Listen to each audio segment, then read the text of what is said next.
Nesse vídeo, tenho o intuito de responder a seguinte questão: por que a mídia brasileira, entre 1994 e 98, diferencia a caracterização da guerra em Ruanda dos conflitos separatistas na Iugoslávia? Para isso, precisamos entender a situação da mídia brasileira tradicional no recorte histórico. A mídia brasileira estava consolidando sua liberdade após o período militar, mas ainda refletia fortes influências econômicas e políticas. Jornais como a Folha de São Paulo e o Globo e revistas como a Veja tinham alcance nacional e moldavam as percepções do público sobre questões internacionais. Além disso, com o fim da ditadura, cresceu o acesso a conteúdos de agências internacionais como Reuters, AFP e BBC, o que influenciava diretamente a cobertura de guerras, já que veículos brasileiros poderiam comprar matérias dessas fontes sobre assuntos internacionais. Entretanto, por comprar notícias do norte global, acabavam também comprando a ideologia vendida por elas, ou seja, a ideologia do país que assediavam. E tendemos a acreditar que as notícias são produzidas de forma imparcial. Mas será que são mesmo? Como a materialidade do contexto histórico e das práticas jornalísticas pode alterar drasticamente o resultado de uma matéria? Para responder essa problematização, vamos analisar como coberturas de guerra são feitas.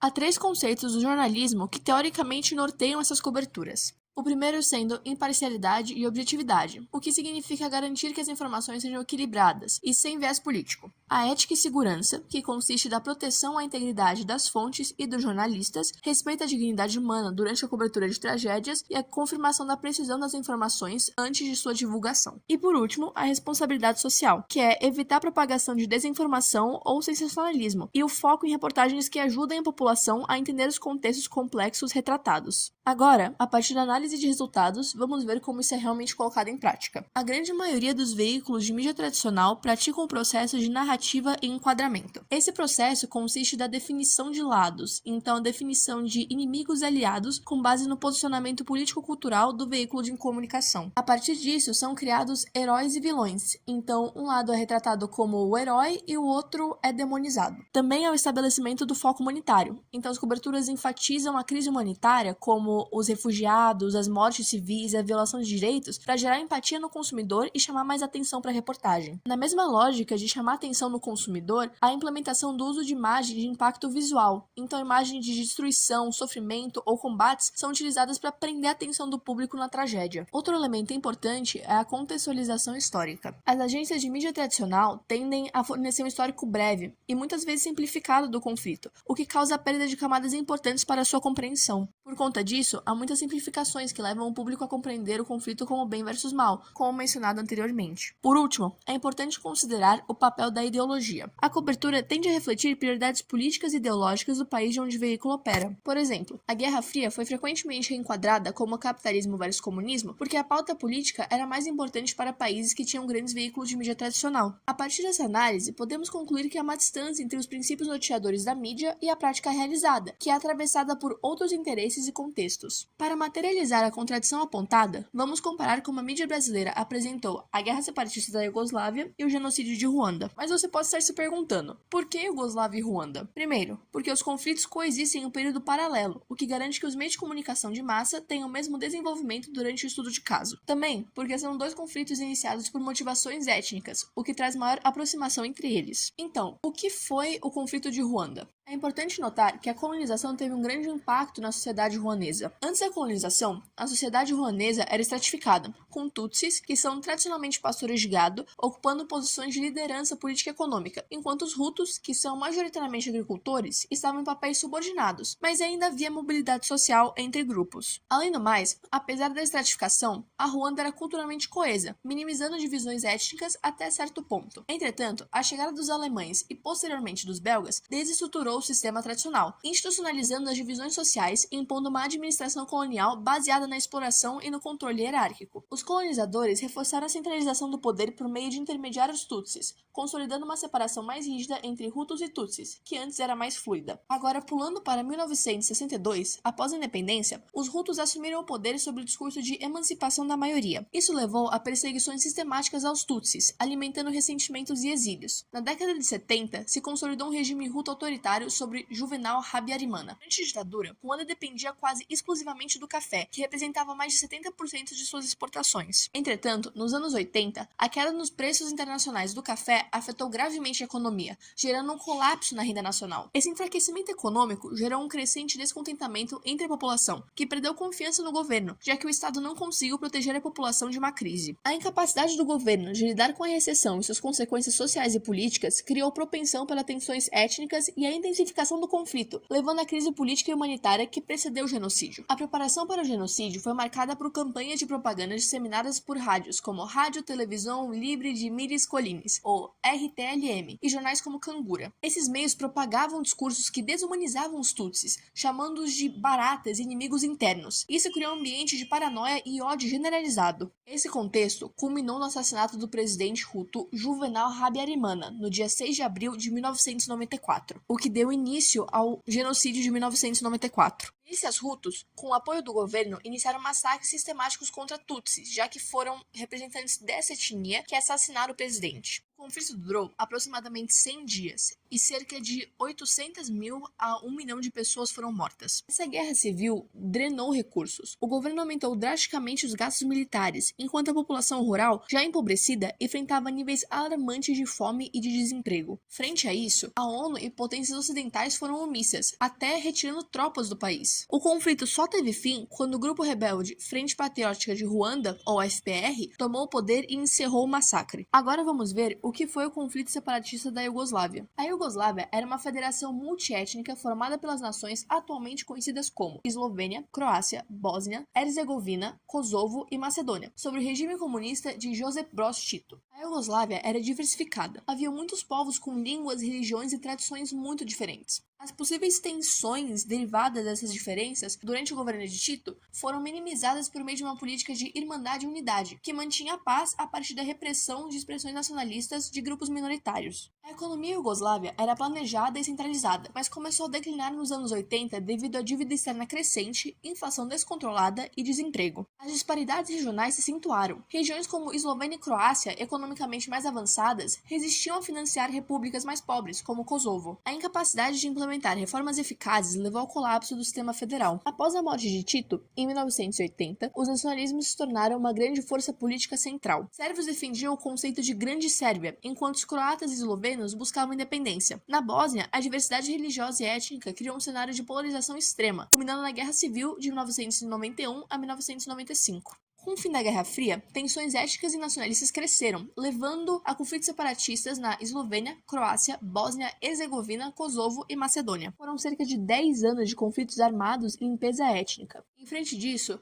a OTAN bombardeou posições sérvias e mediou acordos de paz entre as nações. É possível apontar duas principais diferenças entre os dois conflitos. O primeiro sendo a base das identidades. Em Ruanda, as divisões foram principalmente estruturadas em torno de ocupações, agrícolas versus pastoris, que foram reforçadas pela administração colonial. Já na Iugoslávia, as divisões envolviam religião, idioma e história regional, refletindo uma longa história de rivalidades. O outro quesito é geopolítica. Por estar na África subsaariana, Ruanda sofreu com a negligência da comunidade internacional durante o genocídio. Já a Iugoslávia, por estar no coração da Europa, atraiu a atenção e intervenções internacionais desde o início do conflito. Já no quesito semelhanças, podemos apontar três principais. Em ambos os conflitos, houve o uso de propaganda para desumanização e polarização da população. Tanto na Ruanda quanto na Iugoslávia, a mídia tradicional teve papel importante na definição de enquadramento dos conflitos. Por exemplo, na Iugoslávia, a mídia estatal e local desempenhou um papel central. Na Sérvia, discursos nacionalistas exaltaram a identidade sérvia, enquanto demonizavam croatas e bósnios muçulmanos, descrevendo-os como traidores históricos ou ameaças à integridade sérvia. Ademais, ambos os conflitos foram agravados por crises econômicas, como explicado anteriormente. Por último, ambos os países sofreram negligência ou manipulação internacional. Em Ruanda, a inação da comunidade internacional, mesmo com sinais claros de genocídio, perpetuou o massacre. A ONU reduziu sua presença no país e as potências ocidentais hesitaram em intervir. Isso fica claro quando analisamos a Resolução 912, assinada pelo Conselho de Segurança da ONU. Essa resolução diminuiu o número de tropas da Missão das Nações Unidas para assistência em Ruanda, diminuindo o número de tropas de 2.500 para 270, em meio ao genocídio em andamento. Embora a Iugoslávia tenha atraído mais atenção internacional, as respostas iniciais foram insuficientes para evitar a escalada do conflito.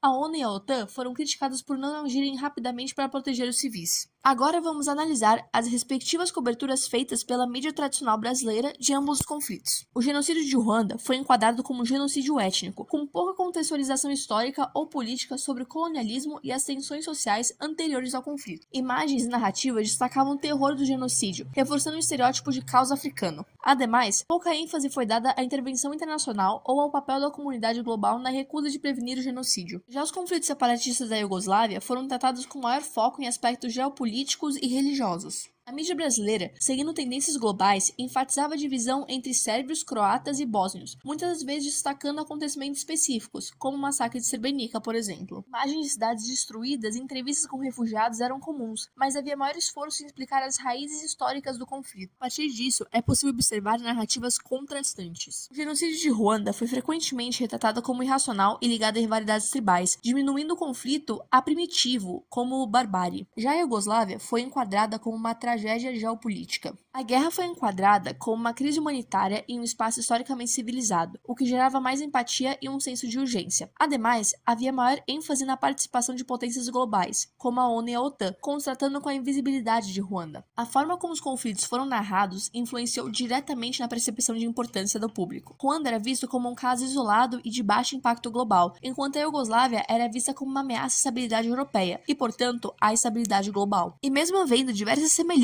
entre os conflitos que foram citadas anteriormente, ainda houve discrepâncias significativas na cobertura deles. Por que disso? A pesquisadora Amy Hart estabeleceu o conceito de mito de exótico ou mito primitivo, que consiste da ideia de que todos os africanos são pobres e primitivos, portanto, são cruéis e cometem atos desumanos até mesmo fora do contexto de guerra. Esse conceito explica por que a ONU menosprezou a gravidade do conflito. Para grande parte da comunidade internacional, a África está constantemente em guerra, o que justifica a falta de ajuda humanitária e apoio global dado a Ruanda. A partir dessa noção, é possível dizer que o genocídio de Ruanda foi contraditoriamente retratado como apenas um caso isolado pela própria comunidade internacional. Por ser tanto um caso isolado e algo comum na África, o genocídio foi reduzido a simples rivalidades tribais. Essa noção desresponsabiliza os colonizadores de qualquer culpa que eles teriam por desestruturar a ordem social estabelecida pelos próprios ruandeses. E por conta dessa diminuição do conflito, a mídia brasileira mandou pouquíssimos jornalistas para o local, se isso.